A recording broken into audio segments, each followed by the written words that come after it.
like in England, it's just the British Ministry of Defense, and France has one agency, but the U.S. has a number of them, and they all have high levels of secrecy. And well, anyhow, we've been interviewing Mack Maloney. Mack's talk about his book, UFOs in Wartime. That book is available on Amazon.com, Barnes & Noble. You can also find it at your local bookstore. I encourage you to pick up a copy. And Mack is a journalist.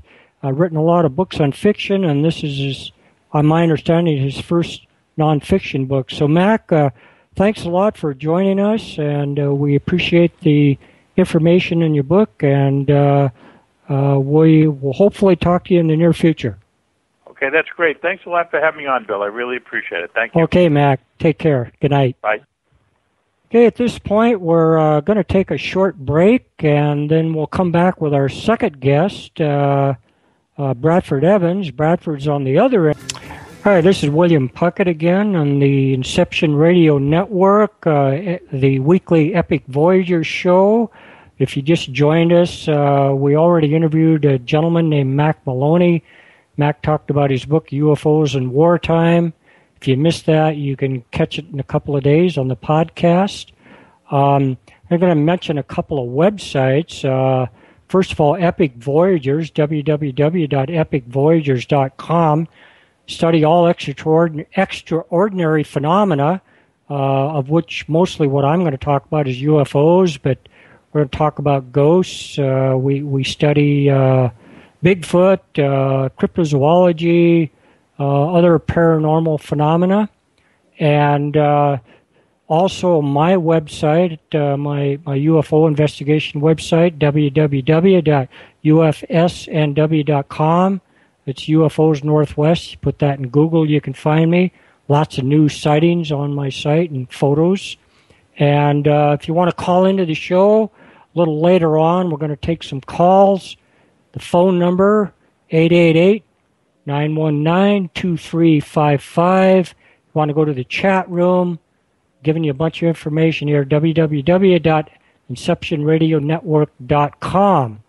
We had a question through the chat room about the Apollo Gemini Mercury recoveries in the Pacific, about any cover-ups.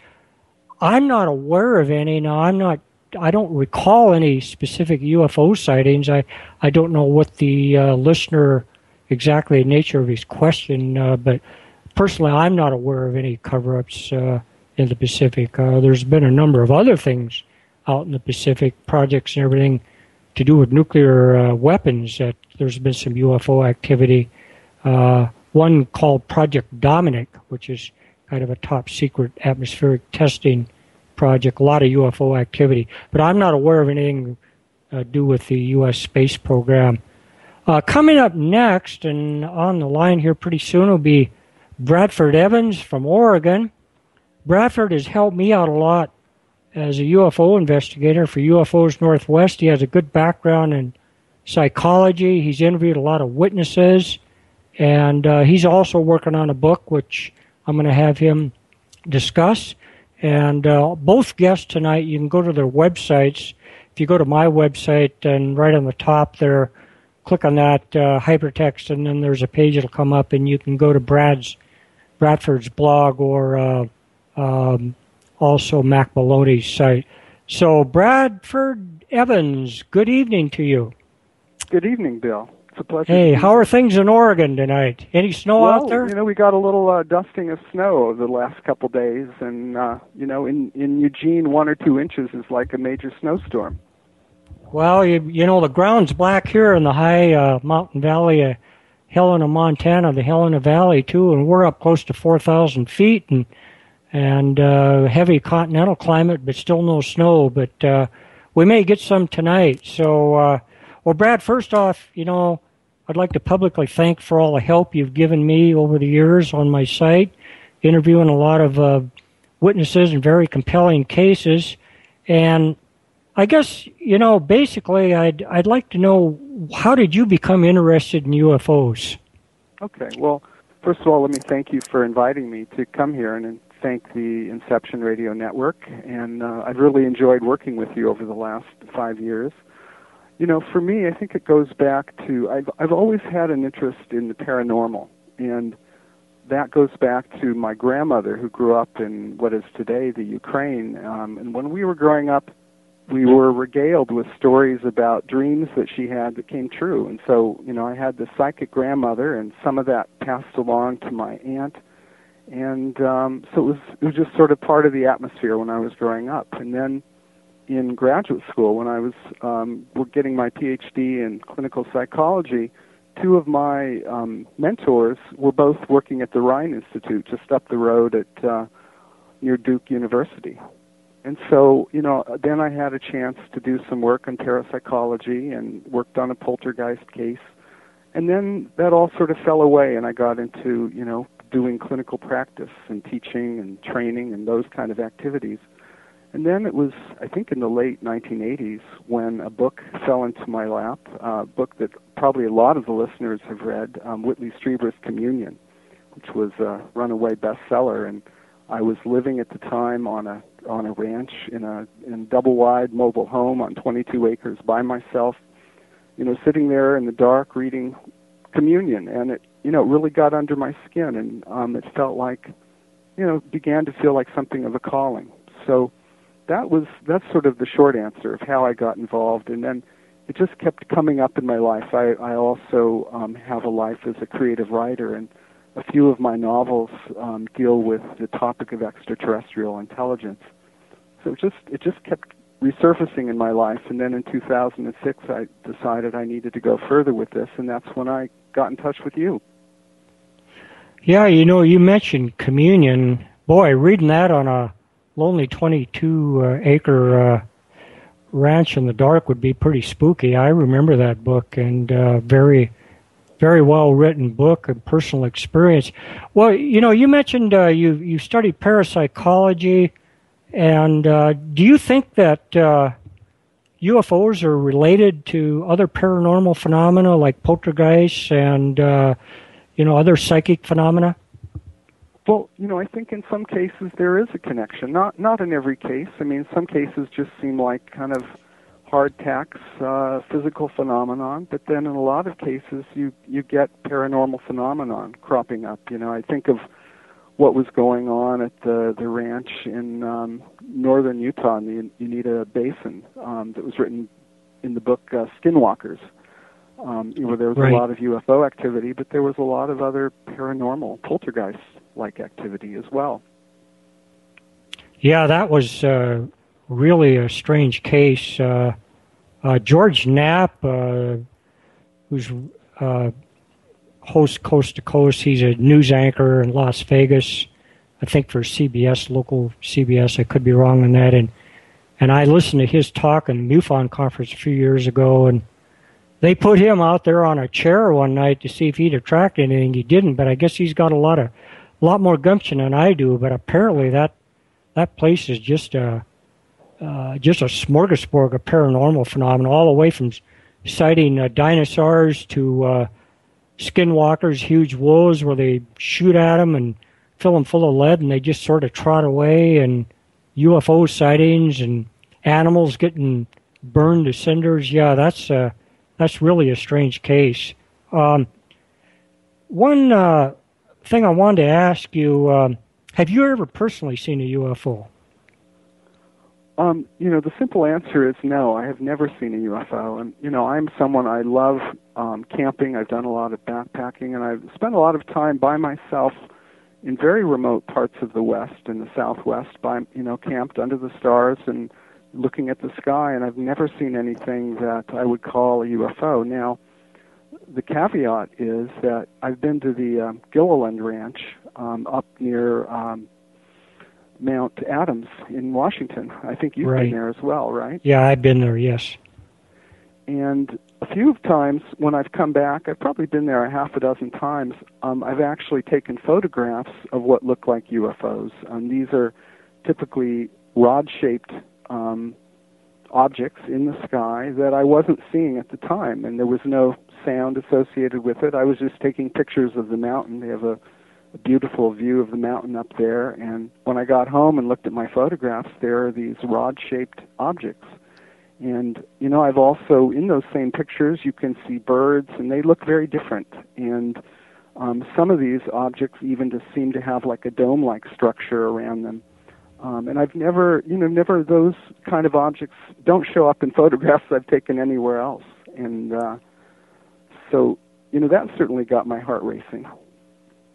Yeah, that's an interesting point. I was up there once with a friend, and I put out a bunch of video cameras. It was during the daytime, and I didn't catch anything, but I have seen a lot of compelling daytime photos, similar to what you're talking about, where people don't see anything and they catch it on photographs, and sometimes they do see things of real strange objects in the vicinity of Mount Adams.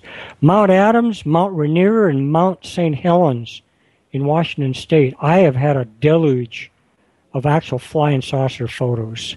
And, you know, of course, that's where the modernistic age of UFOs started, when Kenneth Arnold sighted those 9 objects between Mount Adams and Mount Rainier on June 24th, 1947. So that's still an area of a lot of activity. But yeah, I'll probably go back there. I've talked to James, and I've had a lot of other people give me photos from that area. So I guess you could probably say that is a UFO hotspot. I think so, and I was reading a book, and I can't remember the title, but and it was written quite a long time ago, and they were talking about sightings there in the 1970s, long before Jim Gilliland bought his ranch. And there's also the Native American tradition there that is very strong, and they certainly talk about lights on the mountain and right. Bigfoot-like creatures and other kinds of paranormal phenomenon up there. Yeah, let me ask you this, Brad. Have you ever had any paranormal experiences, personal, not excluding UFOs? That's a great question. You know, I don't consider myself particularly psychic. I've had a lot of synchronicity experiences over the years. I'm not sure I need to go into them, but I've had a lot of synchronicities have happened. And once I was camping in northwestern Nevada, and I pulled into this up on a ridge in the middle of the night by myself again, and I watched this light that looked like it was about 10, 15 feet away from me, dancing around for about 10 minutes. I'm watching it, and it seemed to move back when I approached it, and move toward me when I stepped back, and then it just sort of blinked out, and I, continued to set up my tent, and then 10 minutes later, a truck rumbled by below the ridge where I was camped, and in hindsight, I realized what I was seeing was a headlight in the distance. So right. That turned out not to be a paranormal event, but it was certainly mysterious at the time. Pretty right. Yeah, that does happen. What do you think is a source of UFOs? Do you think they're higher dimensional, extraterrestrial? I'm not trying to put words in your mouth, but what's your own opinion on your experience? Well, that's the $64,000 question, I think. And I think, like a lot of people, I began with the extraterrestrial hypothesis. As a young man, I saw Close Encounters of the Third Kind, and the film had a profound influence on me, and then, saw the Alien movies and E.P., and so the extraterrestrial hypothesis was just, aesthetically appealing, and it was there in the culture, planted by Hollywood. But then, as I started to do investigations and deeper reading, I started to realize I think this is more complicated, and so there could be extraterrestrials visiting us, but I don't think that accounts for the variety of data that we have with the overall UFO phenomenon, and I can elaborate on that if you wish. Yeah, I agree with that. The last hour or early in the hour, bottom of the hour, we were talking to Mack Maloney, and he just written a book, UFOs in Wartime, and that's conclusion to him that there are likely a variety of sources. And so, well, let me ask you, what of the cases you've investigated for me, and I know you've done a lot.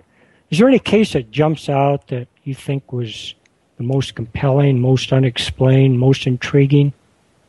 I think there were a couple cases. If we have time, I could tell you about. Sure. One involves an apparent is a missing time case, and this is a woman who was getting off work around midnight in the Midwest. It was a winter night. She was about to go home for the holidays. It was a Sunday night. She gets in her car. She starts down the highway. There's a bit of a snowstorm, but being a Midwesterner, she was used to driving in snow. And then suddenly her windshield fills with a brilliant white light, and her thought was that this was like a semi-truck and that she was dead. Well, the next thing she knows, she's waking up. Her car is parked beside the road. She doesn't know where she is. She feels kind of grimy, and she gets out of the car and goes to a gas station to call her mother and tell her mom that she's running late. Well, and her mom is freaked out and says that they've actually put out a missing person report to the police. And she said, why? I said I'd be home this morning, but I'm running late. And her mom says, honey, it's Tuesday morning. So and that was Sunday night. Hours had passed. Yeah. Right. Now, I think there's sort of a coda to this story, and this is where I think the paranormal comes in. 6 months later, she had recently married, and her husband had picked out a rental house for them. And she had not seen it, and they were driving to the rental house. So when they pull up to the house, she said, "Oh my God, the house! It was the place where she had parked, where she found herself parked that morning when she woke up after this missing time experience." So it's hard to account for that with ETH. Yeah, that case is really strange, and I had a pretty strong feeling about that case. I talked to that lady a few times, and she had a physical. She had a lot of anxiety and was a heavy cigarette smoker, and this happened, I believe, in the 1980s. She finally had a physical, and the doctor told her that there was nothing wrong with her emotionally or mentally, and I believe that she was in southern Wisconsin driving back to Illinois, and I believe it was about 500 or 600 miles, and her gas gauge was full when she woke up across the street from that house, and she had a full pack of cigarettes. She hadn't smoked a cigarette, and her dog was sitting on the seat, dehydrated. So she had a little dog with her. So very puzzling case. Very puzzling. Yeah. The other case, I don't know if we have time. Yeah, go ahead.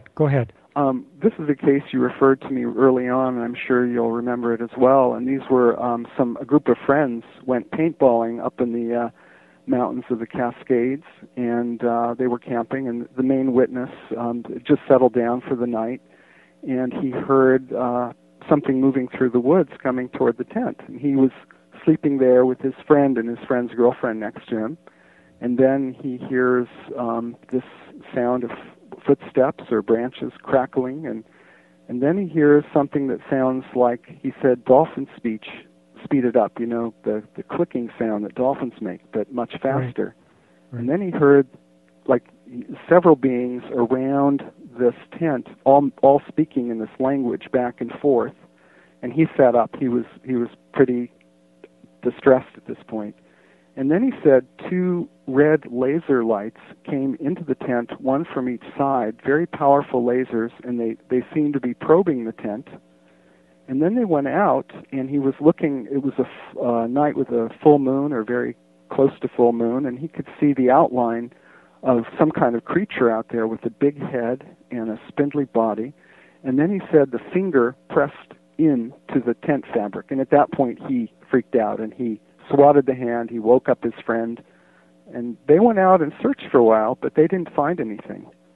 And I asked him, like many witnesses, one of the things, I always want to rule out conventional explanations. I said, well, how do you know this wasn't a dream? And he said, well, a dream is something that you think about for a day or two, but, it doesn't change your life. And here it was 5 or 6 years later, and it had a profound impact on his life. There were also independent witnesses that I interviewed that corroborated parts of that story. So he was not the only witness. Right. Yeah, that's another case that I really jumps out to me. I interviewed two of those witnesses on tape. I never posted it because they wanted to maintain some anonymity. But they, like you stated, they went outside, and one of them, the other man in the tent, there was a man and his girlfriend, and then this gentleman, he had a gun, and they went outside and looked all around, didn't see anything. They sat outside by a fire, smoked a cigarette, went back to bed, and woke up again, and they heard the same thing. And then the next thing they know, it's 8 o'clock in the morning, and it was 4 o'clock in the morning. And then apparently another gentleman in the other tent, 2 tents down, there were 3 tents, he saw lights during the night too. So, yeah, that's a real strange one. And I having you had your perspective talking to these gentlemen, and I've interviewed them. That's one of the most enigmatic cases I've ever looked at. So, is there anything else you'd like to add, Bradford, before we go to the end of the hour here? No, I just would invite people to come and look at my blog, and apologize that I haven't been doing much with it lately. I just went through a move that took about 6 months, and well, I can relate to that. I'll be posting more to it. Like what? Okay. Yeah, I have a link to Bradford's blog on my site. If you go to my home page and go to the text on the show, and there's a link to both him and Mack Maloney's site. Well, thanks a lot, Bradford, for coming on the show, and maybe we'll have you on again. And I'm sure I'll be sending some more cases down your way. You've done a great job. Okay, thank you very much. Good night. Okay, good night. Well, we're coming up on the end of the hour, and we'll be taking a break here pretty soon. The next 30 minutes are devoted to taking some questions in the chat room and phone calls. You can call a toll-free number at 888-919-2355. Want to go to the chat room, www.inceptionradionetwork.com. And if you just joined us, this is the Epic Voyager weekly radio show. You can go to the Epic Voyager website, www.epicvoyager.com. I'm William Puckett. You can go to my website, UFOs Northwest, www.ufsnw.com. So with that, we'll be taking a short break, and then we'll come back with your questions. Hi, this is William Puckett. This is the weekly Epic Voyagers show on InceptionRadio.com. We just interviewed a couple of great guests the last hour. The next 30 minutes, we're going to take your calls and your chat room questions. If you got a ghost story, a UFO sighting, there's a Bigfoot running through your garbage, if you got a chupacabra killing your chickens, let us know. Of course, we're trying to be a little funny here, but in all seriousness, these things do happen. If you need to call in, a toll-free line, 888-919-2355. You want a chat room question, www.inceptionradionetwork.com. We got a question here on the chat room. Question is there a common neurological trauma that all these witnesses experience in the first 24 hours of their experience? If so, what is that common thread? Well, that's a hard question to answer. I mean, I've had a number of people traumatized, and probably even some of them to the point of PTSD, post-traumatic stress disorder. And but whether that's in the first 24 hours, sometimes that might be a year or two later after an experience where people have flashbacks, which is what PTSD is.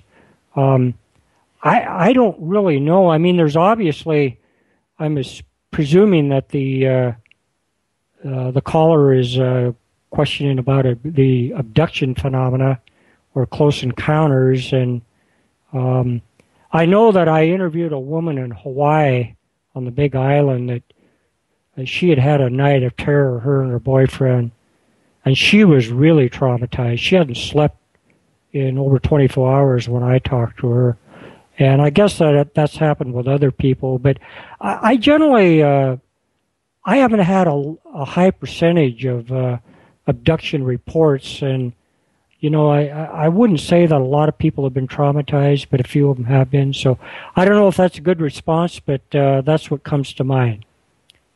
We can take more of your questions. If I don't get any questions, I can probably talk about some of the recent sightings on my website, www.ufosnw.com. And recently I had a report from a veteran. This was at Mountain Home Air Force Base, which is southeast of Boise, Idaho. I used to live in Boise. I've been in Mountain Home. And I'd have to remember, I believe this happened in the 1980s, and he was working on aircraft, and he saw this huge light come down on the runway. It was a dish-shaped light, and there were no aircraft on the runway. It made no sound, and it just hovered over the runway and just shot straight up. And he said he's never seen anything like it since, and he reported it. He was debriefed by his commanding officer, told to never talk about it, and I have had several military people tell me the same thing. So, it's definitely not something that's is sporadic. This is a common thing with the military, where they talk about this, where this debriefing and these threats about being court-martialed or reduced rank and a number of other things. Recently, meeting yesterday, Brookings, Oregon, which is